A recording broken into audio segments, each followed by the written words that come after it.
es un año en el cual las condiciones han cambiado sustancialmente. Nosotros tenemos como uno de los parámetros más importantes para hacer la evaluación climática, que es justamente el tema del niño y la niña, porque tiene, sobre todo en la zona de ustedes, en la zona del litoral argentino, en la zona del noreste argentino, tiene un gran impacto y un impacto muy directo, una correlación muy alta. El niño con grandes lluvias y la niña con lluvias muy por debajo de lo normal. Entonces, al haber tenido este ciclo de 3 años niña de manera consecutiva, no solo fue la falta de lluvias, sino que fue también el acumulado de la falta de lluvia, que por ahí parece como contradictorio lo del acumulado. Pero en realidad pasó eso, que el primer año, bueno, está bien, llovió menos de lo que llueve normalmente, qué sé yo, pero como decía antes Mariano, por ahí teníamos algo en el perfil que había venido del 2019, del 2018, había algo más de humedad en los suelos. Pero eso fue agravándose año tras año y terminamos en un 2022 realmente extremadamente negativo, porque fue un año en el cual llovió muy poco, extremadamente poco, y además veníamos acumulando muy pocas lluvias de los años anteriores, con lo cual el combo perfecto para tener el peor año de mucho tiempo. Ahora estamos en un ámbito totalmente distinto, es un ámbito en el cual prevalece el año niño, que año niño no significa que llueva en el litoral, el año niño brevemente es un calentamiento en el Pacífico, que parece que no tiene nada que ver con nuestra zona, pero tiene mucho que ver porque lo que genera es circulación. Y eso es lo que a nosotros nos importa. Para hacer pronósticos de largo plazo, nosotros lo que tenemos que mirar es, bueno, cómo se va a plantear la circulación de la atmósfera a lo largo de los próximos meses. Cuando tenemos un calentamiento en el Pacífico, tenemos una mejor distribución de la humedad para nosotros, sobre todo pensando en el litoral y en el noreste. Entonces, al tener una mejor distribución de humedad, una mayor presencia de humedad, vos lo que tenés es mayor presencia de lluvias.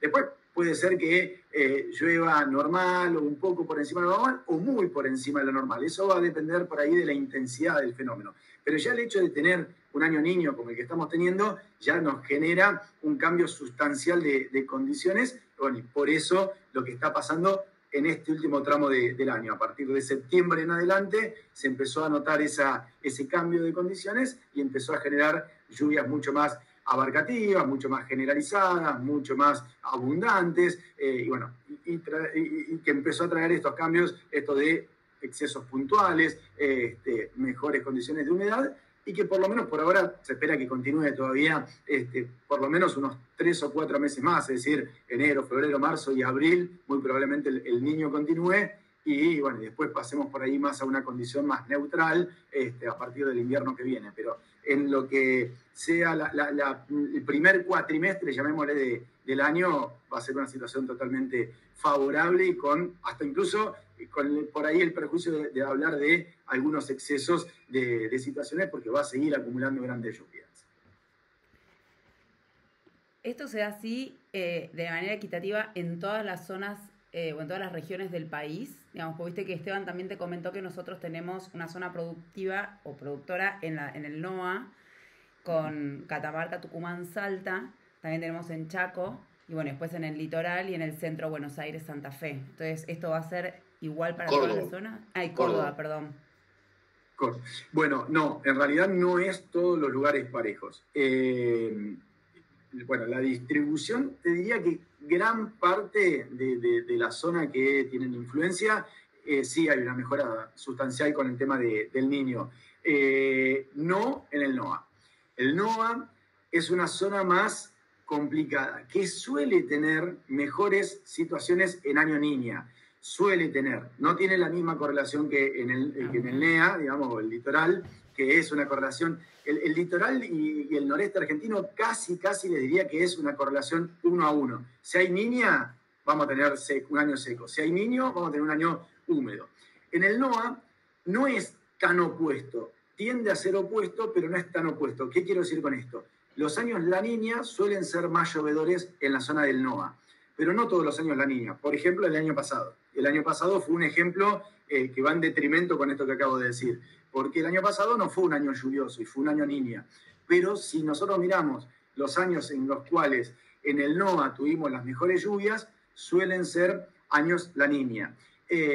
Con el agravante que tiene el noroeste argentino, que tiene lluvias estacionales. Vos tenés 4 o 5 meses en el año en el cual llueve y el resto del año prácticamente no llueve nada. Y arranca todo entre noviembre y diciembre y termina entre marzo y abril, dependiendo del año. Si es un año bueno de lluvia, se extiende un poquito más. Si es malo, se queda en marzo o a veces hasta en febrero. Entonces, comúnmente el noroeste argentino, los años niño no le son tan favorables. Esto no quiere decir que no va a llover, porque ahora, en este periodo, vamos a empezar a tener buenas lluvias, sobre todo en el mes de enero y febrero, que son 2 meses que podemos tener grandes precipitaciones, pero se reduce la ventana de precipitación. Es decir, va a ser difícil que se extienda a marzo o a principios de abril las lluvias estacionales. Comúnmente suelen cortarse en febrero o principio de marzo y ya después no tenés tanta actividad en este tipo de años niños. Todo lo opuesto al NEA, digamos, que el NEA tiene buena actividad durante hasta por lo menos el otoño. Entonces, el NOA no es tan así. Y después tenemos 2 zonas que también son zonas más intermedias. Córdoba que le va mucho mejor en los años niño, eso sin lugar a dudas, pero es una zona que también, si bien no es tan cortante con la lluvia estacional, también suele tener esa lluvia. Lo que pasa es que se extiende un poco más. En el NOA son 3-4 meses. En Córdoba son 7 u 8. Los meses en los cuales no llueve, sabemos bien que son junio, julio y agosto. Ahí la lluvia es prácticamente cero en Córdoba. Y en los años niños, comúnmente, lo que suele tener es una lluvia más pareja, que empieza por ahí un poquitito más tarde, no empieza en septiembre, empieza más tirado a noviembre o a veces a diciembre, y se mantiene hasta abril, ¿sí? Abril-mayo. Con lo cual, bueno, es más parejo lo de la provincia de Córdoba. Año niño le va mucho mejor que en año niña, eso sin lugar a dudas, salvo una pequeña porción, que no sé si hay mucha influencia de Pecán, pero que sería la zona de Río Cuarto, casi al límite con San Luis, que esa zona por ahí es más parecido al NOA, tiene mejores rendimientos, o mejores rendimientos de lluvia en años niña, pero bueno, esa es una zona por ahí más con más idas y vueltas, porque ahora también está lloviendo bastante, en este último tiempo ha llovido bastante, pero no es una característica, el año niño no le juega ni una buena ni una mala pasada, el año niño no tiene tanta influencia ese pequeño sector del extremo sudoeste de Córdoba. En realidad, Leo, la zona en Córdoba productora de pecanes es en Tras la Sierra, ¿no? Del lado de Villa Dolores. Bien. Hacia Merlo, digamos, toda esa franja de ahí, bueno, que está más semejante a San Luis o San Juan que otra cosa, ¿no? Entonces, ahí sí tenemos que pensar en que por ahí no es el mejor de los años en este tipo de situaciones. No es malo, no es negativo, pero no, por ahí está medio lejos de la situación óptima. Esa zona es una zona que una niña débil, un evento débil de un año, digamos, no de 3, de un año, por ahí es el ambiente más óptimo para tener las mejores precipitaciones. Tenés una buena entrada de humedad por el oeste, lluvias que no son tan violentas, porque comúnmente el problema que tiene esa zona es que por ahí no llueve, y cuando llueve son lluvias de gran intensidad, con ráfagas, con granizo. Entonces, ese tipo de situaciones por ahí, con una niña débil, se ven menos activas esas situaciones y por ahí tenés un mejor ambiente. Con lo cual, estos momentos así de transición, de pasar de niña a niño, por ahí no le juegan una muy buena pasada, aunque no es malo, no estoy diciendo que sea malo, pero es una situación más intermedia, si se quiere.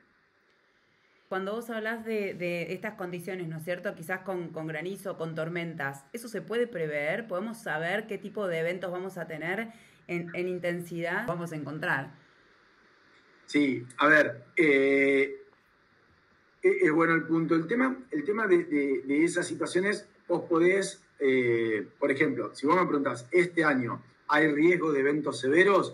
Claro que sí, hay mayor riesgo que el año pasado incluso, porque vos tenés un ambiente ya preparado para generar eventos fuertes. ¿Qué suele suceder? Cuando tenemos un año niño o cuando tenemos un año en la niña. Cuando tenemos un año niño, solemos tener eventos severos de amplia magnitud, es decir, son zonas muy grandes en las cuales puede llover fuerte. Esto reduce muchas veces los eventos puntuales, pasando un poco en limpio, y te lo hago al revés. Cuando hablamos de un año niña, por ejemplo, solemos tener poca chance de lluvias, pero cuando se da la lluvia o cuando se da la tormenta, suele ser muy violenta, pero acotadas en áreas muy pequeñas. Entonces, en un año niña, vos por ahí tuviste todo el año sin lluvia y cuando llovió, que te cayó en tu lote, porque prácticamente pasa eso, están muy, muy determinadas las lluvias, te generó mucho destrozo, porque comúnmente viene con mucha energía y esa energía metida solamente en un punto. Entonces, te genera mucha violencia en ese lugar en particular. Cuando tenemos un año niño, ¿qué suele suceder? Las áreas en las cuales se van dando las tormentas son más amplias. Entonces, el riesgo de tener un evento puntualmente y tan localizado, tan violento, son menores. Entonces vos tenés mayor área dañada, pero con menor daño local. Intensidad. ¿Sí? Claro. No sé si termino de explicarme con eso, Sí, porque sí. me parece medio como contraintuitivo, pero... Sí, disminuye la intensidad porque se expande el área, digamos, perjudicada, digamos, ¿no? Exactamente, exactamente. Como que la energía está más repartida. Ahora, ¿qué pasa con esta situación? Y que por eso digo que por ahí es contraintuitivo. Porque vos decís, bueno, pero entonces yo tengo más chance de que, por ejemplo, me caiga granizo o que tenga ráfagas de viento. Sí, es cierto, la probabilidad es mucho mayor, pero comúnmente el daño se reparte entre muchos. Se reparte entre muchos y en menor tiempo. Está bien. Exactamente. Lo cual tampoco quiere decir que no vas a tener un evento severo como el de ayer. Claro, el de Villahuay, claro. Lo tenés, está el potencial ese, porque hay mucha energía metida, estos días de tanta humedad, probablemente sigamos teniendo eventos severos en estos próximos días. Entonces, ese tipo de situaciones las tenés presentes porque el ambiente está preparado para desarrollarlo. Ahora, con un año la niña, que uno dice, bueno, no va a llover y si me llueve de manera violenta voy a tener mucha mala suerte, bueno, también tenés que tener en cuenta que si estás esperando que aunque sea te caiga un chaparrón, ojo, porque ese chaparrón que te puede caer puede ser muy fuerte también. Claro. Eso sería por ahí un poco el balance que podemos hacer con respecto a los eventos severos. Bien. ¿Te animás a repartir un poco o a plantear de acá en adelante si tenemos alguna expectativa de que esto sea parejo, si podemos esperar algún pulso seco en el medio, de cómo sería el otoño, que es la época de cosecha nuestra y suele ser una complicación? ¿Podemos hablar un poco de eso? Sí, en ese sentido, el hecho de este evento que estamos teniendo, del evento El Niño, suele perdurar hasta el otoño inclusive, con lluvias por encima de lo normal. Así que probablemente sí nos traiga algunas complicaciones de logística en el momento de la cosecha, porque muy probablemente sigamos teniendo eventos de lluvia. Si bien es cierto que hacia abril-mayo la idea es que se tienda a normalizar esta situación, ya vamos a venir con una gran frecuencia, un buen volumen de agua. Entonces, más allá de que por ahí no es tan directo el hecho de la lluvia que cae en ese momento en particular, sino también todo lo que viene arrastrando, nos puede traer algunas complicaciones. Esto fundamentalmente viene de la mano de la persistencia del año niño. Muy probablemente a partir de mayo pasemos a una condición neutral. Eso puede traer algo más de estabilidad o por lo menos llamarle una menor frecuencia de eventos de lluvia. Eso tranquilamente puede estar a partir del mes de mayo, fundamentalmente. No tanto abril, sino del mes de mayo. Que en realidad va aparte con la climatología, ¿no? Si nosotros analizamos cualquier año, el promedio, a partir de mayo empieza a haber una caída en las precipitaciones. Pero la idea es que con ir hacia la neutralidad de las condiciones, bueno, pasaríamos también a tener una merma en la frecuencia de los eventos. Entonces nos deja algunas ventanas para poder trabajar de manera relativamente tranquila, por ahí controlando que se den esas ventanitas de labores, digamos, entre lluvia y lluvia, y bueno, podamos trabajar más tranquilos. Pero sí es una de las quizás complicaciones que tenemos que tener en cuenta, el tema de la logística en el momento de la cosecha, en los años que son más llovedores. ¿Es probable, Leo, que se den esos golpes de temperatura que tuvimos el año pasado, las olas de calor? Bueno, ahí un punto clave. En realidad, si nosotros hacemos una comparación directa con lo del año pasado, este año debería ser infinitamente más tranquilo, mucho más tranquilo. El año pasado, tenemos que tener en cuenta que los extremos de temperatura están muy atados al ambiente, a la humedad. Es decir, cuando nosotros tenemos mucha humedad, los extremos de temperatura quedan más acotados. Cuando está en un ambiente más seco, nosotros tenemos mucha variabilidad térmica. Por ahí yo siempre caigo en el mismo ejemplo porque me parece que es bastante visual, es un poco burdo, pero es bastante visual, el tema de un desierto. Un desierto que tiene muy poca humedad, tiene una gran amplitud térmica, ¿sí? Picos máximos muy altos y picos mínimos muy bajos. En cambio, un ambiente, no sé, tropical húmedo, vos tenés muy poca variabilidad térmica. En general quedan las temperaturas muy parejas. No hay diferencia entre la mínima y la máxima, no hay diferencias entre el verano y el invierno, se mantienen muy parejitas las temperaturas. Eso mismo, traspolado, eso por ahí es muy exagerado, pero traspolado a nuestro ambiente, en un año seco, como los últimos 3 que tuvimos, es muy esperable tener mucha variabilidad térmica. Picos máximos de temperatura muy elevados, incluso también descensos fuertes de temperatura. Uno de los ejemplos que tuvimos el año pasado, creo que no les afectó a la zona del litoral, pero sí a la gente de Córdoba y parte del oeste, de San Luis, fue la helada del 18 y 19 de febrero. Que vos decís, che, 20 de febrero, 19 de febrero, una helada en medio de 2 olas de calor, porque veníamos de 40 grados de temperatura, tuvimos la helada y a los 2 días siguió haciendo 40 grados como si nada hubiera pasado. Bueno, eso, no te digo que es esperable una situación semejante, porque en realidad fue muy extrema, y no suelen ser tan extremos. De hecho, sorprendió, estábamos a 5 días cuando dijimos, che, bailar. Pero si vos me preguntabas en septiembre del 2022 si en febrero podíamos tener una helada, y yo te iba a decir, y por ahí no te tenés que preocupar por la helada, preocupate más por los golpes de calor. ¿Por qué? Porque todo indicaba que íbamos a tener temperaturas muy altas, pero no esa variabilidad tan extrema. Bueno, el hecho de las altas temperaturas, que eso sí estaba previsto, tener picos máximos, justamente venía atado a la situación de poca humedad. Ahora, este verano vamos a tener también temperaturas muy altas. Lo que no se espera, todos los veranos nosotros en promedio hablamos de 8 o 9 olas de calor, ¿sí? Entre noviembre y marzo, ¿sí? Es más o menos un promedio, es lo típico que sucede. Entonces, eso es totalmente esperable, tener 8 o 9 olas de calor. Ahora, el año pasado tuvimos 14 olas de calor entre octubre y marzo, lo cual es una locura, es casi el doble de lo que solemos tener en un año normal. Con lo cual, lo del año pasado fue extremo, y lo de este año se espera que sea algo más normal, entre comillas, tener 8 o 9 olas de calor, es decir, vamos a tener picos de altas temperaturas, sobre todo, bueno, zonas de Corrientes, qué decir, ¿no? Obviamente que vamos a tener altísimas temperaturas, pero no al nivel extremo de lo que fue el año pasado, que yo te diría que fue un año que va a quedar en el recuerdo de análisis, ¿no? De análisis posterior de qué pasó ese año que tuvimos temperaturas tan elevadas y tanta frecuencia de altas temperaturas. ¿Es probable un periodo seco, como te planteaba Esteban, durante este verano? No, perdón. No, me salté esa parte. No, seco no. Ahora, en este periodo, tener un periodo seco no. Podemos tener algunas ventanitas y periodos en los cuales llueve un poquito menos, y por ahí se puede combinar con que si es una semana, ponele, o 12 días que no llueve, por ahí acompañado con un pico máximo de temperatura.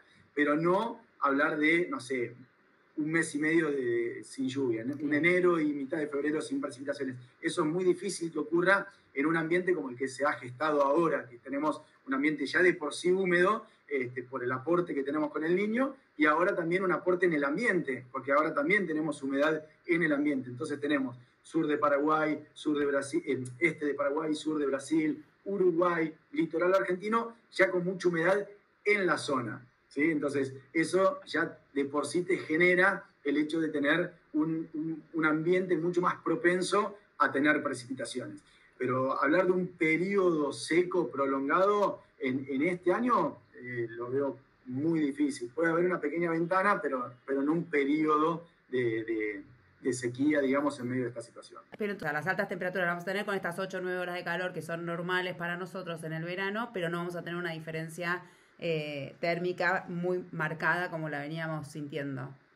Exacto, bien. Exactamente. De hecho, si apuntamos en vez de las altas temperaturas, apuntamos a las bajas, y por ejemplo ustedes me preguntan la posibilidad de tener una helada temprana en febrero, bueno, en febrero es muy extremadamente baja la probabilidad, pasó el año pasado, este año nada más, pero tener heladas tempranas en marzo o a principios de abril, con este ambiente es muy difícil.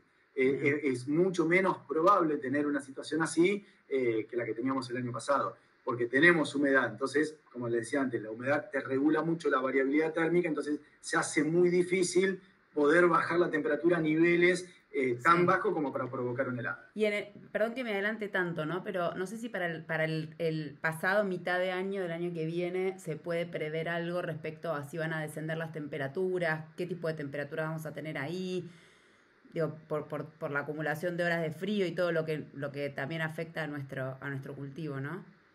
Sí, en ese sentido el invierno con estas características debería ser un invierno no extremo, no con temperaturas extremadamente bajas, fundamentalmente por esto que estamos hablando, que todavía va a persistir la humedad, que va a ser un año, un invierno que nada va a tener que ver con el comienzo del invierno pasado. El invierno pasado, este último invierno, lo comenzamos con un ambiente totalmente seco. Entonces tuvimos mucha frecuencia de heladas, tuvimos muchos días con bajas temperaturas. En cambio, en este ambiente que estamos teniendo ahora, es un ambiente mucho más húmedo, que si bien por ahí en el periodo del invierno no va a llover tanto, el ambiente está cargado de mucha más humedad. Si se mantiene esta tendencia y se cumple estos pronósticos que estamos dando, de mantener las buenas lluvias durante todo el periodo del verano y el principio del otoño, nosotros vamos a ingresar al invierno con buena carga de humedad, con poca evaporación, porque las temperaturas naturalmente bajan. Entonces, el hecho de tener, obviamente que vamos a tener heladas en el invierno, pero la frecuencia de los eventos de helada debería tender a disminuir, y mucho más si lo comparamos con el año pasado, con este último invierno, que fue un invierno bastante particular, ¿no? Porque hemos tenido también bastante sobresalto en el invierno, pero bueno, si uno analiza el promedio general, ha sido un invierno con mucha frecuencia de heladas. Corto, y acá tengo dos preguntas. Se habla de esto, primero del cambio climático, y después de estas ondas largas de décadas más lluviosas, décadas menos lluviosas. Muchos dicen que estamos entrando en un ciclo de menos lluvias que los últimos 50 años, que por supuesto para el Pecán, que es súper demandante de agua, es un tema para ver a futuro. ¿Cuánto de eso es cierto? ¿Cuánta de esta variabilidad es? Mirá, sí, pero puedes esperar un 50% menos de lluvia, un 15, un 25. ¿Cómo podemos dimensionar eso? Y después, si te puedes meter un poquito en el cambio climático. Bueno, dos cosas creo que pueden ir un poco de la mano y no, cosas que sí, cosas que no. A ver, el tema de esto de los ciclos de largo plazo, a mí en particular no digo que esté mal ni que esté bien, simplemente que a mí en particular me hace un poco de ruido, porque para hablar de un ciclo de 50 años tengo que tener una serie temporal de análisis de datos bastante prolongada, que por lo menos sea 10 veces la onda, ¿sí? Si yo necesito 10 veces la onda de 50 años, no tengo datos, ¿sí? Si nosotros analizamos el dato, si nosotros queremos saber cómo fueron las lluvias en 3 o 4 ciclos pasados, me tengo que ir a 1700, y no hay datos, no tenemos datos de lluvia del año 1700. Entonces, formar una onda que tiene una periodicidad de 50 años, no me alcanza la estadística, no me alcanzan los datos. Entonces, hablar de una onda de 50 años, en realidad, de datos yo tengo entonces 2 ondas, nada más, porque datos fehacientes y comprobables, ponele que me vaya, no sé, a 1850 como una locura. Tener datos de 1850, cuando empezó el tema del ferrocarril y empezaron a aparecer algunos datos en la región. Bueno, tenemos de 1850 a 1900, de 1900 a 1950, 1950 al 2000, y no me termina de formar ni siquiera una onda. Entonces, ese aspecto a mí me cuesta verlo, porque necesitaría, para poder hablar de una onda real y de que existe, de que perdure en el tiempo, por lo menos hablar de 1500 a la fecha, tener datos de eso. Y lamentablemente no lo tenemos. Somos un país nuevo con poco dato meteorológico. Entonces, hablar de estadísticas así y poder establecer un ciclo de lluvias o no lluvias, para mí no hay datos. Si vos me decís, bueno, por ahí, y si fuesen de a 5 años, bueno, ahí por ahí sí, porque bueno, tenés muchos de esos periodos. Pero no hay algo que esté establecido. Además, cuando uno habla de ondas, la onda se tiene que respetar. Es decir, si yo hablo de, pongo cualquier fecha, ¿no? 10 años seco, 10 años húmedo, tiene que ser 10 años seco, 10 años húmedo. Porque no puede ser que una onda sea de 15 años, la otra de 7 años, la otra de 13 años, la otra de 18 años. ¿Por qué? Porque no es una onda. Es una onda totalmente irregular, con lo cual no es predictible. Entonces, el hecho de hablar de una onda tiene que ser una onda que respete esos ciclos, con sus picos máximos, sus picos mínimos y sus zonas y sus puntos de inflexión. Y eso lamentablemente no ocurre. Nosotros tenemos en la atmósfera mucho ruido, entonces las ondas que nosotros vemos parece más una situación de un análisis de pulsaciones que más que una onda que va siguiendo un cierto ciclo. Entonces es más errático. Bueno, las pulsaciones son bastante constantes, no puse el mejor ejemplo, pero a lo que voy es que no es algo que sea prolijito. Entonces, a mí en particular me cuesta mucho eso de hablar de ondas. Entonces, por ahí yo lo evito, ¿sí? No digo ni que esté bien ni que esté mal, simplemente que para mi análisis me faltan datos como para poder ser certero en una afirmación de esa característica. Sí es cierto que lo que se ve es lo que decíamos antes, por ahí los años niños, los años niña, sí tenemos una correlación muy alta, pero eso tenemos mucho para analizar. Si analizamos los últimos 80, 100 años, podemos ver esa correlación, y de eso sí tenemos datos, porque tenemos datos más o menos coherentes desde 1900, entonces podemos hacer ese tipo de análisis. Pero ya ondas más largas nos cuesta mucho más. Eso con respecto a lo regional, ¿sí? A lo local, que necesitamos ese tipo de información.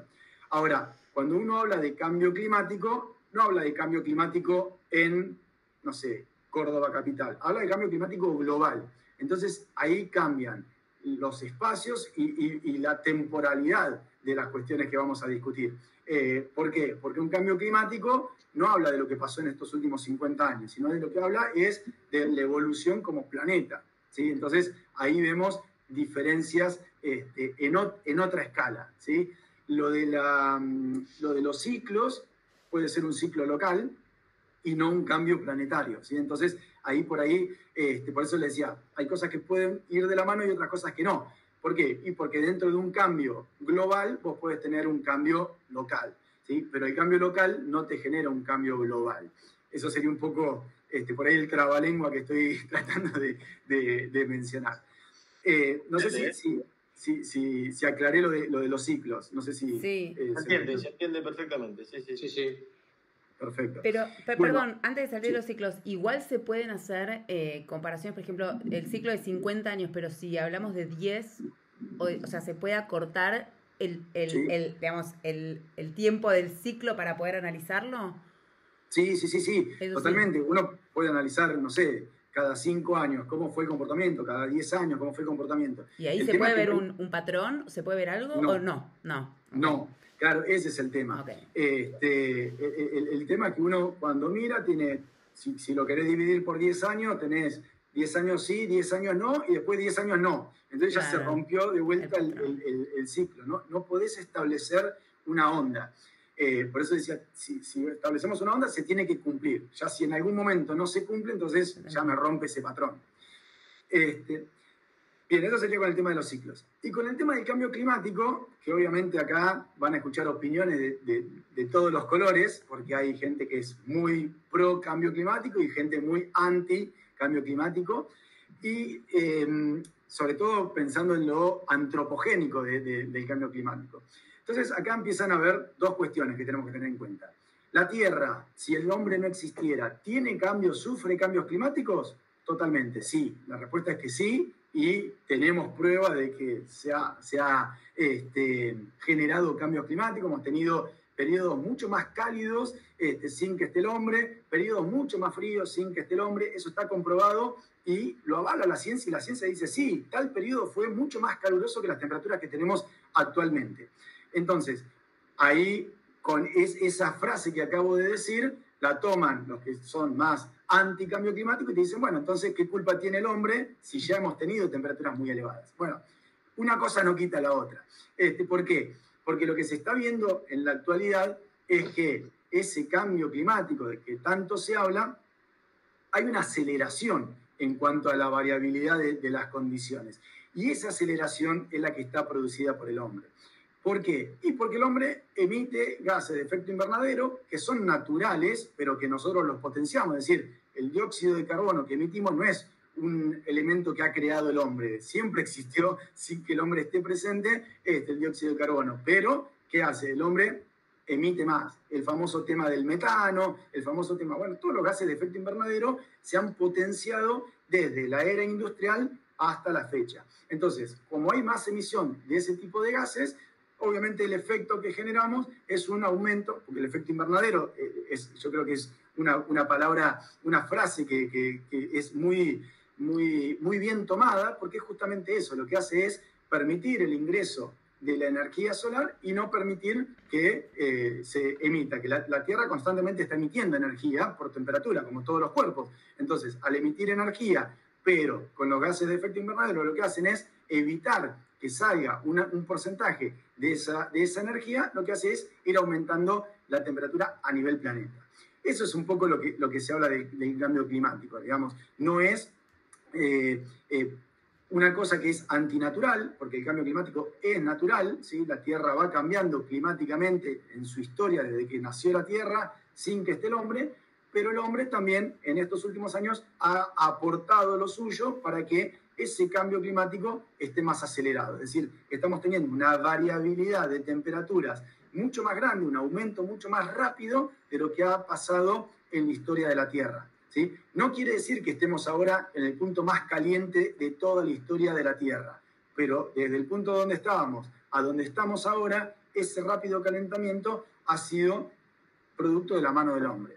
Eso es un poco lo que se habla con la culpa, digamos, de lo antropogénico de este cambio climático. ¿Y se pueden prever impactos en el corto, mediano plazo? Sí. A ver, de eso yo creo que nos impacten a nosotros, digo, también, ¿no? Bueno, y quizás a nuestros competidores también para saber, porque nosotros estamos en el medio de un mercado internacional donde también somos proveedores de un producto que tienen otros países. Entonces, entender a quién afecta más y a quién afecta menos para ver qué nos toca a nosotros. Perfecto. Y yo creo que eso es lo clave, ¿no? Digamos, yo siempre insisto que, bueno, sí, está todo muy bien, es cierto que tenemos que tratar de reducir los gases y todo eso, pero también tenemos que vivir, alimentar al planeta, entonces una fábrica no puede dejar de fabricar para no emitir, tiene que tratar de ser lo más sustentable posible, todo lo que quieras, se pueden hacer cosas para mejorar, pero también tenemos que subsistir como humanidad. Entonces, yo creo que el problema va a persistir. ¿Qué vamos a tener que hacer? Adaptarnos a todos estos cambios. Entonces, empezar a ver cuáles son los impactos. Y yo creo que de todo lo controversial que es el tema del cambio climático, los impactos que nos va a generar, yo creo que es lo más controversial. ¿Por qué? Y porque en realidad no sabemos, estamos proyectando lo que podría llegar a pasar. Entonces estamos haciendo un pronóstico a gran escala, ¿sí? Porque es a escala mundial, de lo que va a pasar. Y los pronósticos tienen el problema de ser buenos, regulares y a veces malos. Entonces, podemos estar pensando que vamos hacia un camino y en realidad no estamos yendo a una situación tan grave o no tan grave, o por ahí se están minimizando los impactos que pueden llegar a pasar. No sabemos porque todavía no los estamos viendo. La ventaja que nosotros tenemos en la meteorología es que yo te digo, mañana va a llover y si no llueve, yo mañana ya lo puedo corregir. Claro. Pero acá como estamos hablando de gran escala, yo te digo, bueno, mirá, si la tendencia es esta, quiere decir que en los próximos 30 años nos vamos a inundar. Y después yo tengo que esperar 30 años para decir, no, bueno, al final no nos inundamos tanto, nos inundamos un poquitito, entonces no fue tan grave. Ese tipo de cosas, y vos decís, sí, pero 30 años me tengo que... Bueno, ese es el problema que tenemos. Perdón, una pregunta, los impactos vos decís que no los estamos viendo, o sea, todavía no estamos viviendo el impacto del calentamiento o del cambio climático. Yo creo que sí. Yo creo que ya los estamos viendo. Esto que estamos teniendo de la gran variabilidad de las cuestiones, yo creo que sí lo estamos viendo. Pero es un tema que por ahí sí es el más discutible de todos, ¿sí? Porque una persona también me puede decir, bueno, sí, inundaciones en la India hubo siempre. Y es verdad. Ahora, lo que también es verdad es que la frecuencia en la cual se están dando, puse la India por decir cualquier cosa, con la frecuencia que se están dando inundaciones en tal lugar, es mucho mayor de la que teníamos normalmente. Entonces, eso es un cambio. El hecho de tener nosotros, no sé, una sequía extremadamente prolongada, eso es un cambio. O una situación de grande lluvia, eso es un cambio. La frecuencia es uno de los principales aspectos en los cuales hoy los científicos que estudian el tema del cambio climático y son especialistas en esto, te dicen, mirá, lo que estamos viendo es que la frecuencia de los eventos severos está aumentando. Por ejemplo, y que por ahí suena muy alejado, pero nosotros hacemos tendencias de largo plazo. Una de las cuestiones que nosotros tenemos que analizar son riesgos. Entonces voy a poner un riesgo que en realidad no es riesgo, sino que es algo que la gente tomó como algo bonito. Pero, por ejemplo, la nevada en Buenos Aires. ¿Se acuerdan allá por el 2007? Todos los porteños muy contentos porque estaba nevando. Y es un evento que no había ocurrido desde 100 años antes, 1915, no me acuerdo exactamente la fecha anterior. Pero es un evento que tiene una recurrencia de 100 años, ¿sí? Entonces, uno dice, bueno, estadísticamente, cada cuánto puede nevar en la ciudad de Buenos Aires? Bueno, es un evento que puede ocurrir cada cierta cantidad de años. Ahora, si esa frecuencia se achica al 50%, vamos a tener un evento de nevadas cada 50 años. Vamos a decir, pero eso no es grave. Bueno, no es grave, pero porque estamos hablando de la nevada en Buenos Aires, que no afecta a nadie. Ahora, si yo me pongo a pensar cuántas veces puedo tener granizo en mi plantación de pecan, sí empieza a ser grave. ¿Por qué? Porque si antes lo tenía una vez cada 10 años, hoy lo puedo tener una vez cada 5, una vez cada 3, una vez una vez por año. Entonces ahí, ya lo que yo decía, no voy a contratar un seguro, ponele, antigranizo. ¿Por qué? Porque lo puedo ir solventando con la propia producción, si lo pongo, si me hago cargo yo. Ahora, si lo tengo una vez por año, ya no me puedo hacer cargo. Entonces ya tengo que pensar en otros aspectos. Entonces, las consecuencias que podemos decir que pueden venir del cambio climático son la variabilidad, la frecuencia de los eventos, eso, claro, y las altas temperaturas. O sea, tal cual. Y bueno, y con respecto a eso, también tener en cuenta que no niega que pueda haber un día con 10 grados bajo cero de temperatura. Pero va a ser más espaciado. O sea, dentro de 3 años voy a tener un... Claro, ahí está, la frecuencia. O se abre o se achica la frecuencia de los eventos. Ahí exactamente. Mira, qué bien. Exactamente. Ese es el concepto que tenemos que tener en cuenta con el cambio climático. Que no quiere decir que no va a pasar nunca más. Puede volver a pasar. Ahora con una frecuencia muy inferior. Y una pregunta. ¿Los efectos que podemos ver nosotros en el hemisferio sur se replican en el hemisferio norte o son distintos? O sea, en las distintas temporadas, digamos. Te diría que es algo global. Okay. Es algo que afecta a todos más o menos por igual. Por eso es global y por eso se habla de la globalización. Fue uno de los primeros aspectos de la globalización. El clima fue lo primero que se empezó a hablar de la globalización. Muy bien. De todo, que después pasó con la comunicación y todo, pero el clima fue una de las primeras cosas que se empezó a hablar como algo global. Una pregunta, Leo. Este niño, digamos, la corriente, digamos, que estamos viviendo ahora, ¿cuánto dura? ¿3 años, 2 años? ¿Cómo es? No. Comúnmente los años niño y niña, los dos, sí, es un año. Lo que pasó estos últimos 3 años es algo muy particular, se da muy pocas veces. En la historia se había dado, en la historia que tenemos medición, se había dado 3 veces, que fue una en los años 70, otra en los años 2000, en el 74, sí. 73, 74, 74, 75, 75, 76, y en el 99, 2000, 2000, 2001, 98, 99, 2000 y 2000, 2001. Sí. Ahí fueron los 3 momentos y bueno, y este último. No es algo que se dé con mucha frecuencia de tener tanto. Sí puede haber de a 2, de a pares de años, eso por ahí es más frecuente, pero comúnmente suelen ser un año, después pasas a una situación neutral y después podés volver a un niño o pasar a una niña. Eso es indistinto, no hay una onda, como decíamos antes, no hay algo así. Bien. No tenemos historia de 2 niños recurrentes, ¿no?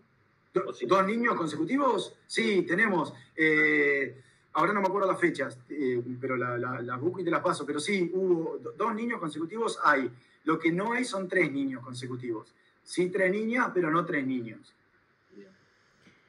Sí, yo estoy pensando que si tenemos 2 años de niño con esta intensidad y seguimos con la misma infraestructura, no vamos a poder soportarlo. Bueno, ese es un grave problema.